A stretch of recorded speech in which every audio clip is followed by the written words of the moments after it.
Inside the rock-cut tomb of Hemiunu at Giza, the man credited as the architect of the Great Pyramid, a limestone stela sits against the western wall. The stela was documented by German archaeologist Hermann Juncker in 1929. It contains a passage that no mainstream Egyptological study has addressed in full. The passage describes a path into the pyramid that does not match the entrance tourists use today. It describes a route that begins underground, passes through water, and enters the structure from below. The entrance the world knows, the descending passage on the north face, was cut by Caliph al-Mamun's men in 820 CE. They broke through the limestone because they could not find the original door. That fact alone should raise a question. The architect of the most precisely built structure on Earth designed an entrance so well concealed that it took 3,000 years and a battering ram to find an alternative way in. Mainstream Egyptology teaches that the descending passage is the original entrance, but al-Mamun's tunnel is not the descending passage. He missed it by 7 meters. The original passage was found later, sealed behind a hinged stone block, so precisely fitted that it was invisible from the outside. If the known entrance was that difficult to locate from the exterior, what makes anyone certain it was the primary entrance at all? In the next several minutes, you will see what the inscriptions actually describe, what the path looked like according to the technical vocabulary carved into stone, and why modern scanning technology has detected a passage system beneath the pyramid that no excavation team has been permitted to enter. If forbidden ancient history fascinates you, hit subscribe.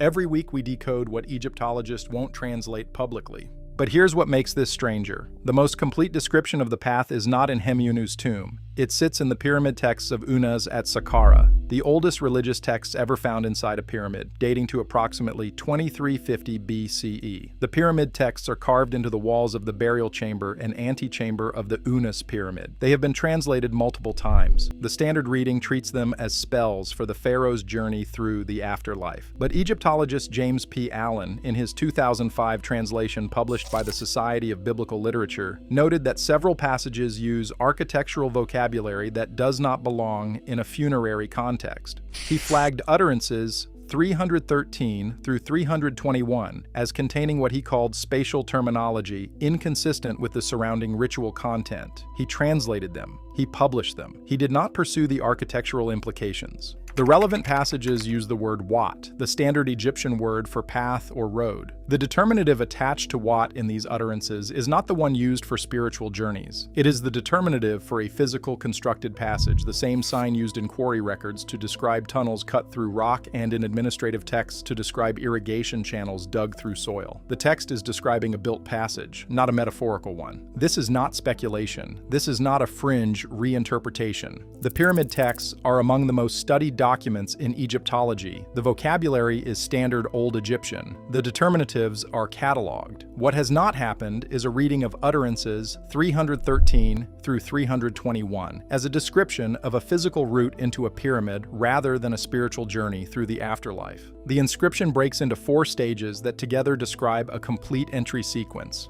The first stage describes descent. The text uses the phrase, "The king goes down into the body of the earth by the path of the hidden water." The word for hidden water is mu'imen. Mu is water. Yemen means hidden or concealed. The same compound appears in engineering texts describing underground cisterns and concealed irrigation feeds. The determinative for earth here is the one used for bedrock, not soil. The king descends through bedrock along a path that follows concealed water. The Great Pyramid sits above a subterranean water table connected to the Nile's aquifer system. Beneath the pyramid's substructure, a water channel cut into the bedrock was documented by engineer Robert Ballard in 1913 and confirmed by a geological survey conducted by the Egyptian Geological Survey Authority in 1978. The channel runs roughly east to west beneath the lowest chamber. Mainstream Egyptology classifies it as a natural geological feature. It runs in a straight line for over 40 meters. It terminates at both ends in squared-off walls. Natural geological features do not terminate in squared-off walls. The second stage describes a threshold. The text reads, "The king stands at the place where the 2 stones meet and the water divides." The phrase "2 stones meet" uses a construction found in architectural texts to describe a junction point where 2 cut surfaces are fitted together. The water divides describes a split in an underground water channel. The passage is describing a specific physical junction point underground where the path intersects a water channel and 2 stone surfaces form a sealed joint. In 1986, a French team led by architects Gilles Dormion and Jean-Yves Verdert conducted microgravimetric surveys of the Great Pyramid. Microgravimetry measures tiny variations in gravitational pull caused by voids or dense masses hidden inside stone. The survey detected an anomaly beneath the junction of the descending passage and the ascending passage. The anomaly was consistent with a chamber or corridor at a depth of approximately 5 meters below the known passage floor. Dormian published his findings. He applied for permission to drill a small exploratory borehole. The application was denied by the Egyptian Antiquities Organization in 1987. Dormian applied again in 1993, denied again. He published a book in 2004 detailing his findings and his permit denials.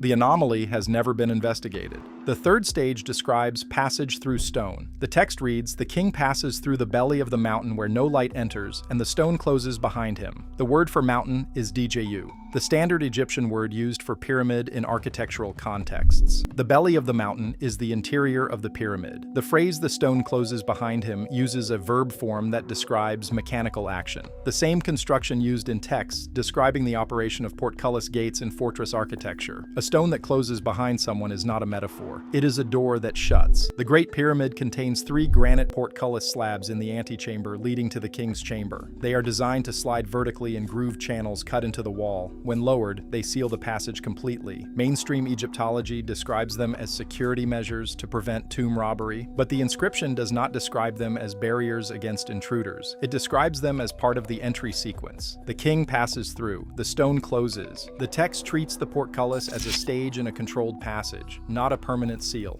The fourth stage is the arrival. The text reads, "The king enters the place of resonance where his voice becomes the voice of the structure." The word for resonance is segem, which in other contexts means to hear or to listen. But paired with the determinative for a built chamber, it describes a space designed to amplify or respond to sound. The place of resonance is the destination. The king's chamber of the Great Pyramid is lined entirely in Aswan granite. Acoustic testing conducted by engineer Tom Danley in 1997 recorded the chamber's resonant frequency at approximately 111 Hz. The chamber amplifies specific frequencies the way a musical instrument amplifies its fundamental tone. No other burial chamber in Egypt is built to resonate. The pyramid texts describe the destination of the path as a chamber where the king's voice merges with the structure. The king's chamber does exactly that. Sound produced inside it is amplified by the granite and sustained as a standing wave. And then comes the line they always skip. Utterance 318 contains a sentence that Allen translated but marked as unclear in context.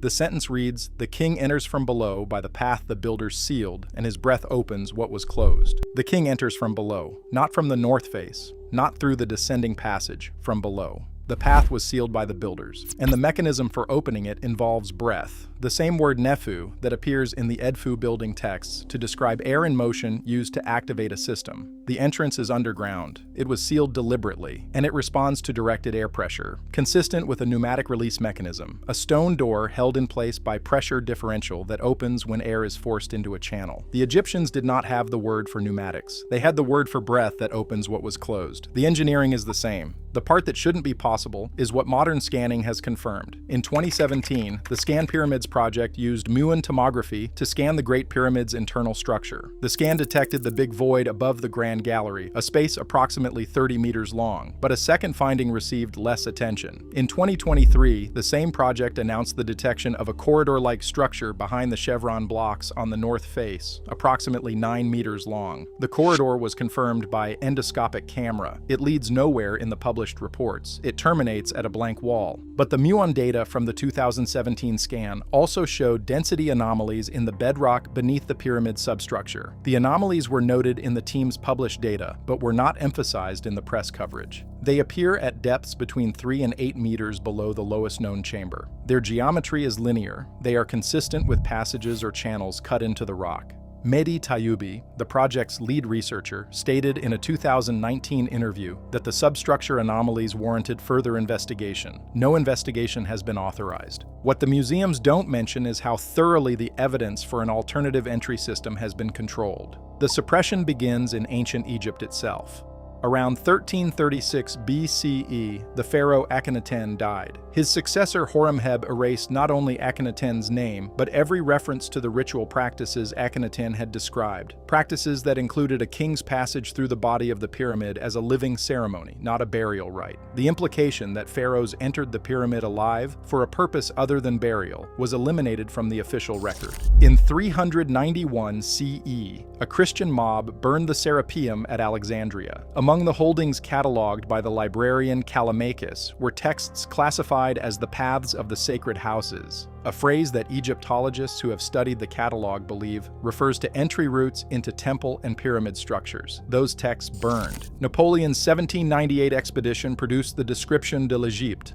Volume 5 contains detailed surveys of the Great Pyramid's interior, including drawings of the substructure and the descending passage. The first edition of 1809 includes plates showing a shaft extending below the lowest chamber into the bedrock. Those plates were modified in the second edition of 1817. The shaft was redrawn as terminating at a dead end. The original plates show it continuing. Fewer than 30 libraries hold the first edition. There is a fourth layer that runs through the British Museum. Between 1837 and 1840, Colonel Howard Vyse conducted extensive surveys inside the Great Pyramid, including the substructure. His team's field notebooks, held in the British Museum under the General Classification of Egyptian Architectural Surveys, contain sketches of passage extensions below the lowest chamber that do not appear in his published volumes. The sketches show a narrow shaft continuing downward from the southeast corner of the subterranean chamber into the bedrock. The shaft is drawn with squared walls, not natural fracture lines. Museum scholar Samuel Birch examined Vyse's notebooks in 1874 and listed the substructure sketches as requiring specialist engineering review before publication. That review has not been completed. The notebooks are accessible only by appointment to credentialed researchers. The modern gatekeeping runs through Zahi Hawass. During his tenure from 2002 to 2011, Hawass controlled all research access to the pyramid's interior. In 2004, a team of geophysicists from Waseda University in Japan applied to conduct ground-penetrating radar surveys of the bedrock beneath the subterranean chamber. The application was denied. In 2008, Dormian reapplied for his borehole investigation at the junction anomaly. Denied again. Hawass stated in a 2007 lecture that the pyramid's passage system was fully mapped and that further substructure investigation was unnecessary. The Muon data published 10 years later showed that statement was incorrect. Now here's where it gets active. In 2020, the Scan Pyramids team applied for permission to extend their Muon survey to the pyramid's substructure, specifically targeting the density anomalies detected beneath the lowest chamber. As of 2024, the permit remains under review.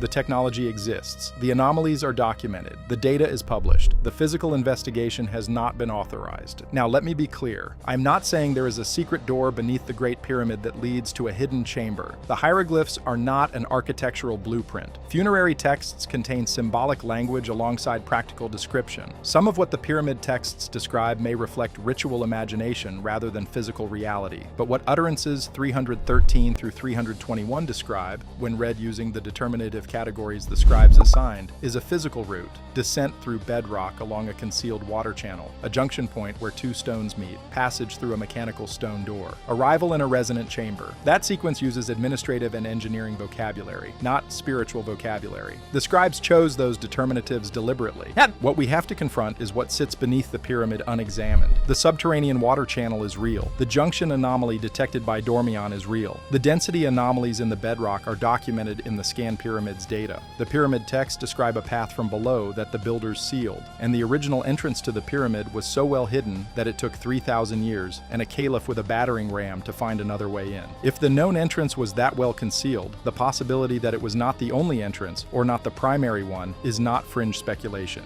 It is an engineering question. The path described in the text runs downward, through water, through sealed stone, into a chamber that resonates. The instruments that could confirm it exist. The permits do not. The pyramid is still standing. The bedrock beneath it has never been fully mapped. And somewhere below the lowest chamber, at a depth the Muon data flags but no excavation has reached, the path the pharaohs used may still be sealed exactly the way the builders left it.